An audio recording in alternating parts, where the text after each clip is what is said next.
Chapter 28. It was clear that I must repair to our town next day, and in the first flow of my repentance, it was equally clear that I must stay at Joe's.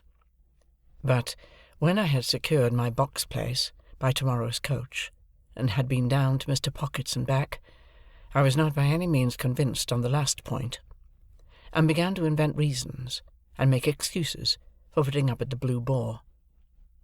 I should be an inconvenience at Joe's. I was not expected, and my bed would not be ready. I should be too far from Miss Havisham's, and she was exacting and mightn't like it. All other swindlers upon earth are nothing to the self-swindlers, and with such pretences did I cheat myself. Surely a curious thing, that I should innocently take a bad half-crown of somebody else's manufacture is reasonable enough, but that I should knowingly reckon the spurious coin of my own make as good money. An obliging stranger, under pretence of compactly folding up my bank-notes for security's sake, abstracts the notes and gives me nutshells. But what is his sleight of hand to mine, when I fold up my own nutshells and pass them on myself as notes? Having settled that I must go to the Blue Boar, my mind was much disturbed by indecision whether or not to take the Avenger. It was tempting to think of that expensive mercenary publicly airing his boots in the archway of the Blue Boar's posting-yard. It was almost solemn to imagine him casually produced in the tailor's shop, and confounding the disrespectful senses of Trabb's boy.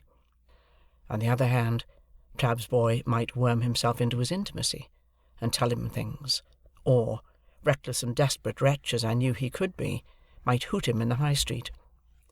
My patroness, too, might hear of him and not approve. On the whole, I resolved to leave the Avenger behind. It was the afternoon coach by which I had taken my place, and as winter had now come round, I should not arrive at my destination until 2 or 3 hours after dark. Our time of starting from the Cross Keys was 2 o'clock. I arrived on the ground with a quarter of an hour to spare, attended by the Avenger, if I may connect that expression with one who never attended on me, if he could possibly help it. At that time it was customary to carry convicts down to the dockyards by stage-coach, as I had often heard of them in the capacity of outside passengers, and had more than once seen them on the high road, dangling their iron legs over the coach roof. I had no cause to be surprised when Herbert, meeting me in the yard, came up and told me there were 2 convicts going down with me. But I had a reason, that was an old reason now, for constitutionally faltering whenever I heard the word convict.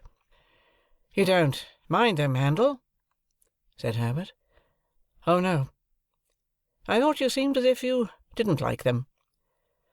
"I can't pretend that I do like them, and I suppose you don't particularly, but I don't mind 'em. See, there they are," said Herbert, "coming out of the tap. What a degraded and vile sight it is!" They had been treating their guard, I suppose, for they had a jailer with them, and all 3 came out wiping their mouths on their hands. The 2 convicts were handcuffed together, and had irons on their legs, irons of a pattern that I knew well. They wore the dress that I likewise knew well.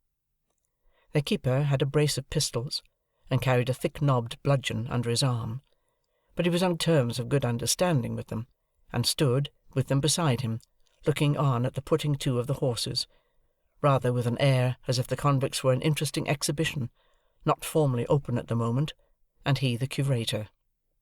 One was a taller and stouter man than the other, and appeared, as a matter of course, according to the mysterious ways of the world, both convict and free, to have had allotted to him the smaller suit of clothes.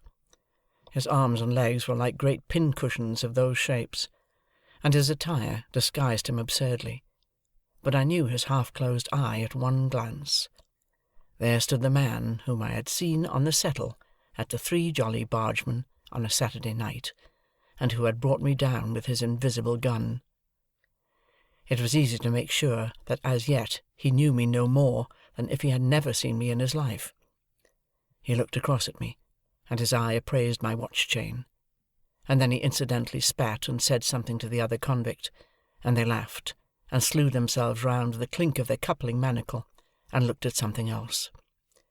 The great numbers on their backs, as if they were street doors; their coarse, mangy, ungainly outer surface, as if they were lower animals; their iron legs apologetically garlanded with pocket-handkerchiefs; and the way in which all present looked at them, and kept from them, made them, as Herbert had said, a most disagreeable and degraded spectacle.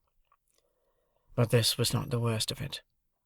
It came out that the whole of the back of the coach had been taken by a family removing from London, and that there were no places for the two prisoners but on the seat in front behind the coachman. Hereupon a choleric gentleman, who had taken the fourth place on that seat, flew into a most violent passion, and said it was a breach of contract to mix him up with such villainous company, and that it was poisonous and pernicious and infamous and shameful, and I don't know what else. At this time the coach was ready, and the coachman impatient, and we were all preparing to get up, and the prisoners had come over with their keeper, bringing with them that curious flavour of bread poultice, baize, rope yarn, and hearthstone, which attends the convict presence. "Don't take it so much amiss, sir," pleaded the keeper to the angry passenger. "I'll sit next you myself. I'll put them on the outside of the row. They won't interfere with you, sir. You needn't know they're there. And don't blame me," growled the convict I had recognised. "I don't want to go. I'm quite ready to stay behind. As far as I'm concerned, anyone's welcome to my place." "All mine," said the other gruffly. "I wouldn't have incommoded none of you, if I'd had my way." Then they both laughed, and began cracking nuts, and spitting the shells about, as I really think I should have liked to do myself, if I had been in their place, and so despised. At length it was voted that there was no help for the angry gentleman, and that he must either go in his chance company or remain behind. So he got in his place, still making complaints, and the keeper got into the place next him, and the convicts hauled themselves up as well as they could, and the convict I had recognised sat behind me, with his breath on the hair of my head. "Good-bye, Handel," Herbert called out as we started. I thought what a blessed fortune it was that he had found another name for me other than Pip. It is impossible to express with what acuteness I felt the convict's breathing, not only on the back of my head, but all along my spine. The sensation was like being touched in the marrow with some pungent and searching acid. It set my very teeth on edge. He seemed to have more breathing business to do than another man, and to make more noise in doing it, and I was conscious of growing high-shouldered on one side in my shrinking endeavours to fend him off. The weather was miserably raw, and the two cursed the cold. It made us all lethargic before we had gone far, and when we had left the half-way house behind, we habitually dozed and shivered and were silent. I dozed off myself, in considering the question whether I ought to restore a couple of pounds sterling to this creature before losing sight of him, and how it could best be done. In the act of dipping forward, as if I were going to bathe among the horses, I woke in a fright, and took the question up again.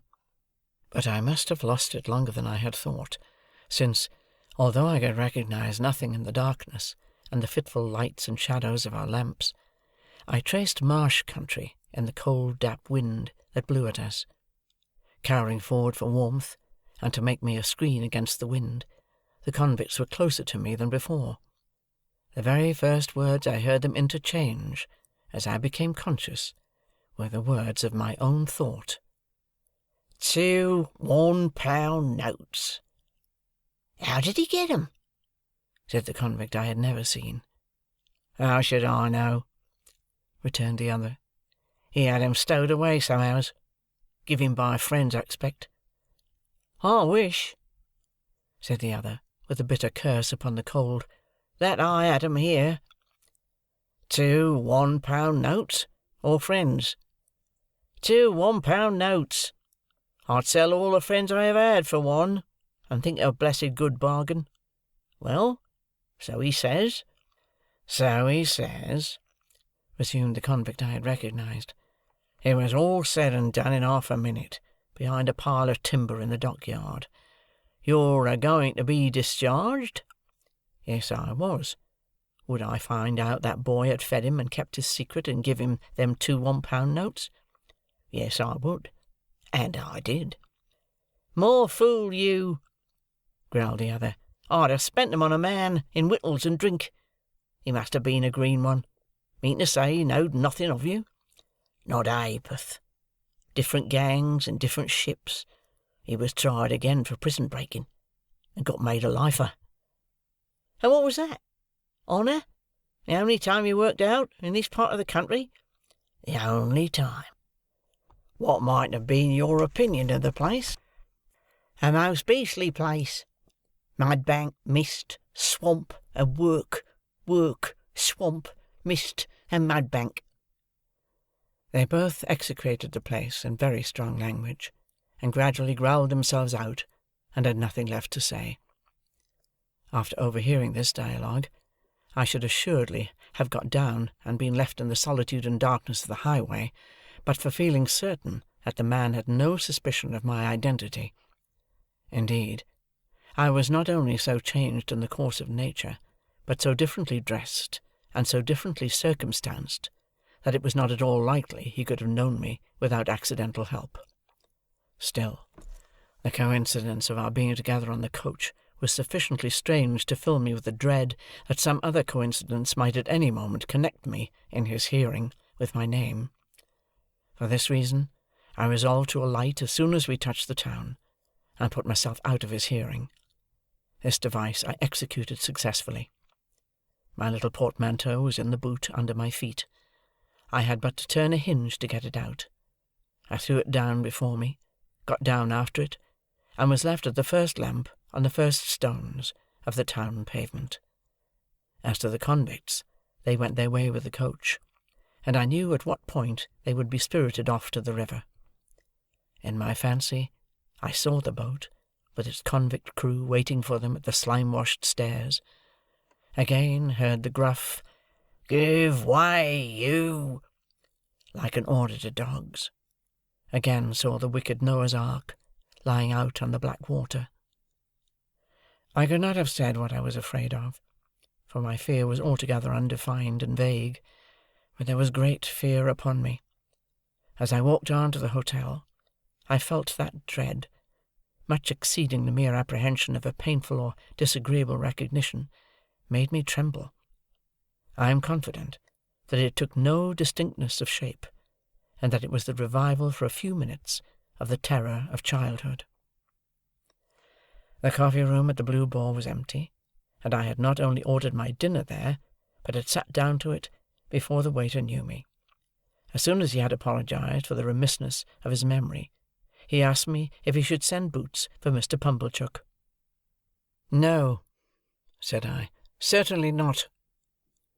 The waiter, it was he who had brought up the great remonstrance from the commercials on the day when I was bound, appeared surprised, and took the earliest opportunity of putting a dirty old copy of a local newspaper so directly in my way that I took it up and read this paragraph. Our readers will learn, not altogether without interest, in reference to the recent romantic rise in fortune of a young artificer in iron of this neighbourhood. What a theme, by the way, for the magic pen of our as yet not universally acknowledged townsman, Tooby, the poet of our columns. That the youth's earliest patron, companion, and friend was a highly respected individual, not entirely unconnected with the corn and seed trade, and whose eminently convenient and commodious business premises are situate within 100 miles of the High Street. It is not wholly irrespective of our personal feelings that we record him as the mentor of our young Telemachus, for it is good to know that our town produced the founder of the latter's fortunes. Does the thought-contracted brow of the local sage, or the lustrous eye of the local beauty, inquire whose fortunes? We believe that Quintin Matsis was the blacksmith of Antwerp. Verb. Sap. I entertain a conviction, based upon large experience, that if in the days of my prosperity I had gone to the North Pole, I should have met somebody there, wandering Eskimo or civilized man, who would have told me that Pumblechook was my earliest patron, and the founder of my fortunes.